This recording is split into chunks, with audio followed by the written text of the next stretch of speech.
Hello বন্ধুরা, welcome back to my YouTube channel. তো আমার ওপরে যে সিলিংটা সেটা কমপ্লিট হয়ে গিয়েছে। তো আমি এখন নতুন একটা উঠবো। তার এই ওয়ালটা দেখতে পাচ্ছ, একটা গাছ হবে এবং পাতা এবং কিছু ফল হবে এবং হালকা আমি কিছু একটা ড্রয়িং করে ফেলেছি। তো এটা আমি এখন স্টার্ট করব। তো আজ সকাল সকাল আসতে পারিনি, একটু দেরি হয়ে গেছে। দেখতে পাচ্ছ বাইরে প্রচণ্ড বৃষ্টি।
আমি ব্যাক ক্যামেরা করে দেখাই।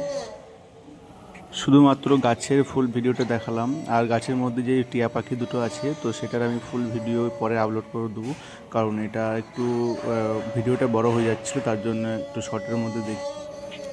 তো এই 3D গাছটা কেমন লাগছে অবশ্যই জানিও, এবং এরকম কাজ করাতে চাইলে আমার সাথে যোগাযোগ করতে পারো। এই গাছটা করেছি আমি বোলপুর নিচবটিতে, এবং এই গাছের নিচেতে একদম নিচে জানালার নিচে কিছু ঘাস হবে, সেটা এখন অ্যাড করা হয়নি, তো সেটা অ্যাড করে দেবো। এবং এই টিয়া পাখি দুটোর ভিডিও আমি আপলোড করে দেবো, তো তোমরা গিয়ে দেখে নিতে পারো।